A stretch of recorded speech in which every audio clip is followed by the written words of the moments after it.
Assalamualaikum. Sahabat RE Muslim yang dirahmati Allah. Bulan Syawal adalah bulan peningkatan bagi hamba yang ingin berlomba-lomba untuk meningkatkan iman dan takwa kepada Allah Sang Pencipta. Berbagai ibadah sunnah di bulan Syawal dapat dilakukan, seperti sholat Idul Fitri, iktikaf, silaturahmi, sedekah, dan menikah. Namun, tentu, ibadah-ibadah ini harus disesuaikan dengan prosedur kesehatan yang ditetapkan pemerintah terkait pencegahan pandemi corona di wilayah zona merah khususnya. Sholat yang disunahkan hanya pada bulan Syawal adalah sholat sunnah Idul Fitri. Sholat yang dilakukan 2 rakaat pada tanggal 1 Syawal.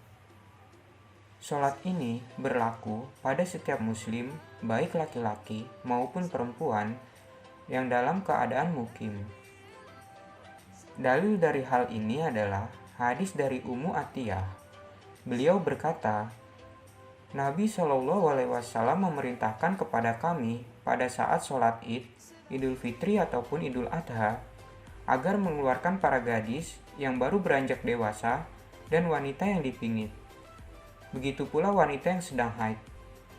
Namun, beliau memerintahkan pada wanita yang sedang haid untuk menjauhi tempat sholat. Iktikaf di bulan Syawal tetap disunahkan, walaupun telah melewati bulan mulia Ramadan.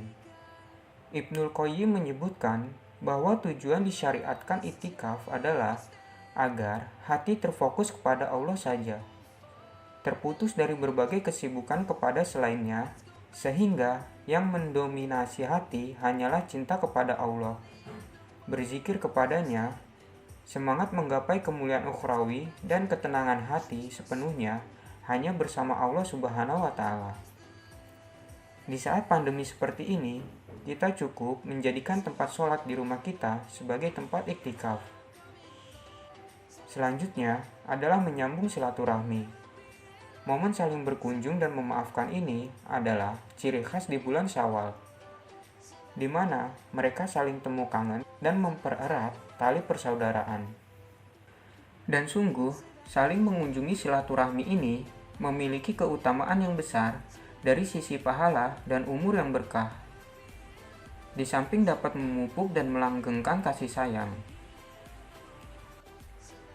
Ibnu Umar radhiyallahu anhu berkata, siapa yang bertakwa kepada Robnya dan menyambung silaturahmi, niscaya umurnya akan diperpanjang dan hartanya akan diperbanyak, serta keluarganya akan mencintainya.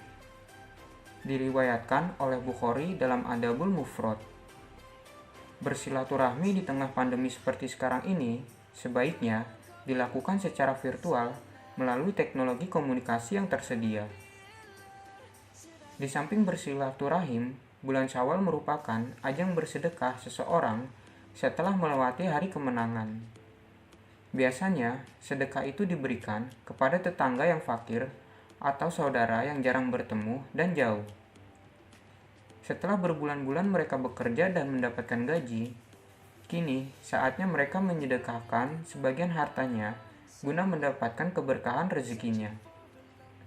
Dari Asma binti Abu Bakar, Rasulullah SAW bersabda padaku, infakkanlah hartamu, janganlah engkau menghitung-hitungnya, menyimpan tanpa mau menyedekahkan. Jika tidak, maka Allah akan menghilangkan barokah rezeki tersebut. Janganlah menghalangi anugerah Allah untukmu. Jika tidak, maka Allah akan menahan anugerah dan kemurahan untukmu.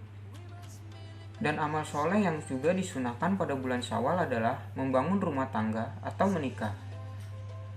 Rasulullah menepis kepercayaan orang-orang jahiliyah tentang sialnya menikah di bulan Syawal.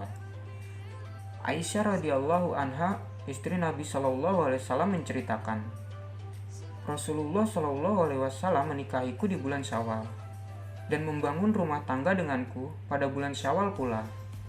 Maka istri-istri Rasulullah SAW yang manakah yang lebih beruntung di sisinya dariku? Perawi berkata, Aisyah radhiyallahu anha dahulu suka menikahkan para wanita di bulan Syawal. Hadis riwayat Muslim. Itu tadi merupakan ibadah sunnah di bulan Syawal. Sebagai seorang muslim, kita sudah seharusnya berlomba-lomba dalam mendapatkan kebaikan di bulan Syawal, agar kita mendapatkan ridho dari Allah Subhanahu wa Ta'ala.